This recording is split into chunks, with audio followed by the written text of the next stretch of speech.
মানে ছেলেরাও ও রাসূলুল্লাহর গোলামেরা নবীজি আমার একদিন বক্তব্য দিতে দিতে সাহাবা হুজুরদেরকে বলতে লাগে, ও আমার সাহাবারা সাথী সঙ্গীরা শোনো শোনো শোনো শোনো, অনেক তাড়াতাড়ি অনেক দ্রুত মুসলমানরাও শাম ইয়ামেন সিরিয়া দামেস্ক মিসর সব জয় করতে চলেছে, শোনো বিজয়ী হতে চলেছে।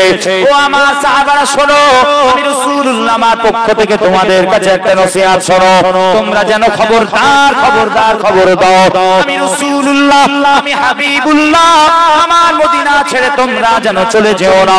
আরামায়েশের জিন্দেগির জন্য, ভালো জীবন যাপন করার জন্য, শান্তিতে থাকার জন্য তোমরা যেন খবরদার আমি রাসূলুল্লাহ আমার মদিনা ছেড়ে শাম ইয়ামেন দামেস্ক যেন চলে যেও না। খবরদার খবরদার, মদিনা শরীফে যদি ভূখ থাকে, মদিনা শরীফে যদি পিয়াসও থাকে, মদিনা শরীফে যদি গরিবি থাকে, একবেলা যদি খেতে পাও একবেলা যদি নাও খেতে পাও, তবু আমি রাসূলুল্লাহর ফরমান মনে রাখবে, তোমরা আমার মদিনা ছাড়বে না, আমার মদিনা ছাড়বে না, আমার মদিনা ছাড়বে না, ছাড়বে না, ছাড়বে না।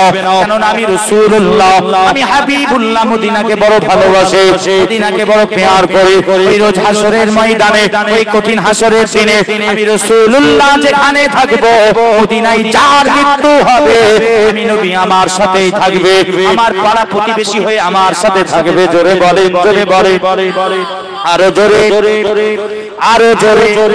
ও সাহাবারা আমার শোনো শোনো, খবরদার খবরদার খবরদার, মদিনা ছাড়বে না। নবীজি আমার জানতে ইয়ানি নিগাহ কারাম দিয়ে দেখে দিয়েছে, নূরে নজর দিয়ে দেখে দিয়েছে, নবুয়াতের নজর দিয়ে হুজুর আমার দেখে নিয়েছেন যে এখানে আমার সবুজ সংবাদ মুবারক হতে চলেছে, আমি এখানেই থাকবো, আমাকে ছেড়ে চলে যেও না।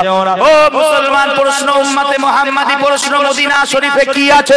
আরে সব মক্কা শরীফে, আরে আল্লাহর ঘর কাবা মক্কা, হাজরে আসওয়াদ মক্কা, তাওয়াফ মক্কা, সাফা মারওয়া মক্কা, মিনা মুজদালিফা মক্কা, জমজম পানি মক্কা, মাকামে ইব্রাহিম মক্কা।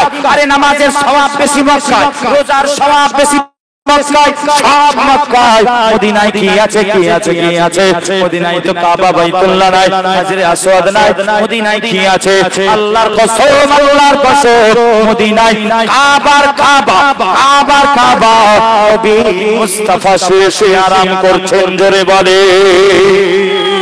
জন্য কিতাবে এসেছে, ফতোয়া শামী খুলে দেখেন, দিগার উলামায়ে কেরামগণ আরো লিখছেন যে নবীজি যে জায়গায় শুয়ে আরাম করছেন ওই জায়গাটা মক্কা শরীফ মানে কাবা শরীফের থেকেও উত্তম। জোরে বলে।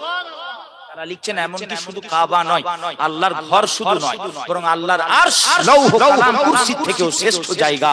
দিন ও দুনিয়ার বাদশা যেখানে শুয়ে আরাম করছেন। জোরে বলে।